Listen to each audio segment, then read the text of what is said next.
Well, hello everyone and welcome to yet another Discussions with Dolf. And as some of you will recognize, this week I am back in Malta. In fact, I'm in the suburb of Slima, right at a point called Tanya Point, and I'm overlooking the magnificent city of Valletta. Valletta, of course, is the capital of the tiny country of Malta, and it is a World Heritage Park in its entirety. Just a little bit of information that I find fascinating, because apparently Malta was found when the Apostle Paul was sailing back from Africa to the Vatican City, and he got shipwrecked here, and he was so impressed with this place that he invited all the artisans of Europe to come here and show their best works. And the city indeed is absolutely spectacular. If you haven't been here, I strongly encourage you to come here. But what I want to talk about today is this notion that a recession is coming. There's a lot of talk, and it's on the TV, it's on the radio, it's in all the magazines, it's online. And you know what? If we can expect history to repeat itself, which it generally does, there is a recession coming. The only thing we don't know is exactly when it's going to come. So everyone's asking me, oh, is it about to happen? Should I stop buying or should I sell?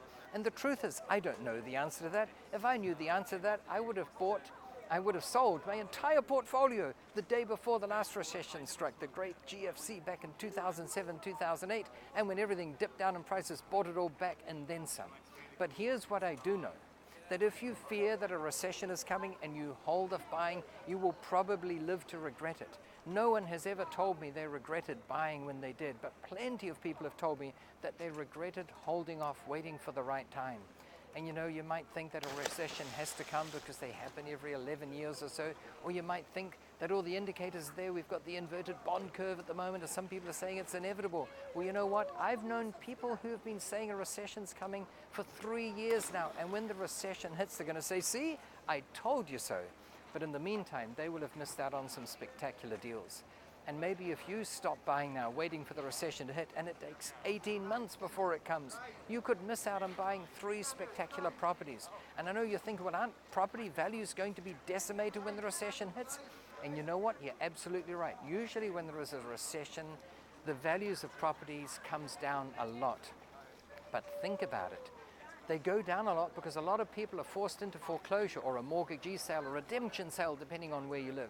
That means they don't own their homes anymore. And guess what? They all still live somewhere. They end up renting. And who are they going to rent from? Probably people like you and I. What I'm saying is that even in a recession, rentals tend to stay quite high, even if property values go down. So unless you're forced to sell, you've still got your properties with rentals which are still high. When you come through the recession, as invariably you do, because remember, every trough is followed by another trough that's higher, and every peak is followed by another peak that is higher. When this cycle inevitably repeats itself and you've managed to hang on to your properties, then the values of your properties will go up beyond what they were before the recession struck. People who sell tend to regret, and those who hang on tend to be very grateful for it. So my conclusion from all of this is I don't know when the recession is going to hit. I know that there will be a recession, and I know that unless I can see and feel it happening and I manage to sell everything and then buy it all back again after the recession at 1/10 of the price, my best strategy is to keep on looking out for bargains, to keep on looking for properties where I can massively increase the value without spending much money, and then ride through a recession, because as sure as day follows night, prices eventually will go back up again. And anyway, that's for what it's worth as my advice. I hope you're doing very well, and I want to finish by saying thank you so much and wishing you, as always, successful investing. Thank you so much.